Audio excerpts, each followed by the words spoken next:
اللہ کریم نے فرمایا بندہ مومن جان لے اگر میں تجھے ایک مشکل دوں گا تو میں تجھے کتنی آسانیاں، چلے سارے بول دیں کتنی جی، کتنی اللہ تعالیٰ آسانیاں دے گا؟ 2 آسانی۔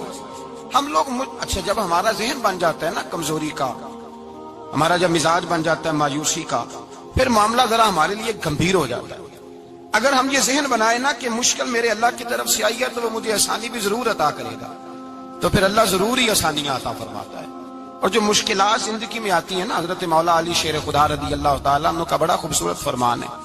حضرت علی فرماتے ہیں جب تجھے مشکل آتی ہے تو وہ تجھے رب کا پتہ بتانے آتی ہے، وہ تجھے اللہ کا پتہ بتاتی ہے، اس لیے کہ جب تو سارے اسباب کر لیتا ہے، جو ضرورت ہوتی ہے پوری کرتا ہے، تندرست ہو کے وہ کام کرتا ہے، پھر بھی کام نہیں ہوتا، تو اس کا مطلب ہے کرنے والا تو نہیں، کرنے والا کوئی اور ہے، جو کام کرنے والا کوئی اور ہے۔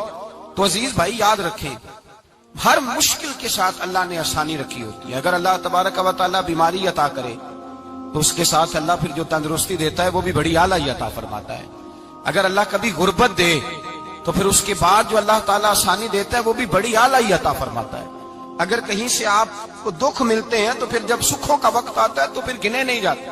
یاد رکھیں مشکلات کے پہلو میں آسانیاں ہوتی ہیں، اور جس آدمی کو مشکل آتی نہیں، میرے نبی کریم سید عالم صلی اللہ علیہ وسلم نے فرمایا مومن کو جو مشکل بھی آتی ہے اللہ اس کی برکت سے اس کے گناہوں کو معاف فرما دیتا ہے، اللہ اس کی برکت سے اس کے گناہوں کو معاف کرتا ہے، یہاں تک کہ حضور نے فرمایا میرے مومن کو کانٹا بھی چبھے تو اللہ تعالیٰ اس کی مشکل کو آسان فرما دیتا ہے۔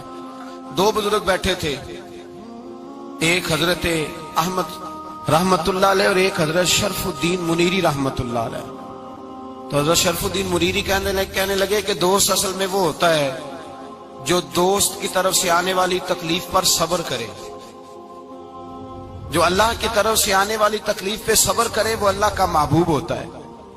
تو حضرت احمد فرمانے لگے نہیں مجھے تیری بات کی سمجھ کوئی نہیں آئی، صبر کرے وہ اللہ کا دوست ہے، مصیبت پہ صبر کرے۔ تو کہا جناب پھر اگر نہیں سمجھ آئی تو آپ بتا دیں اللہ کا دوست کون ہے؟ تو آپ فرمانے لگے جو محبوب کی طرف سے آنے والی مصیبت کو اس کا تحفہ سمجھ کے قبول کرے وہ اصل دوست ہوتا ہے، اس کا تحفہ سمجھ کے قبول کرے، اپنے رب کا تحفہ سمجھے، مالک کا تحفہ سمجھے کہ اس نے مجھے تحفہ دیا ہے، مجھے کسی مشکل میں ڈالا ہے۔ تو رب کریم بلا مثال و بلا تشبیہ سمجھانے کے لیے اللہ جب کسی کو مشکل میں ڈالتا ہے، کافروں کو تو اس نے موجیں کرائی ہوئی ہے، بڑی بڑی سہولتیں دی ہوئی ہیں، مشکل میں ڈب بھی ڈالتا ہے، اپنے نیک بندوں کو ہی ڈالتا ہے۔ نمرود اور فرعون کے پیروں میں کانٹا بھی نہیں چبھتا، ان کو تکلیف نہیں آتی، تکلیف کسے آتی تھی؟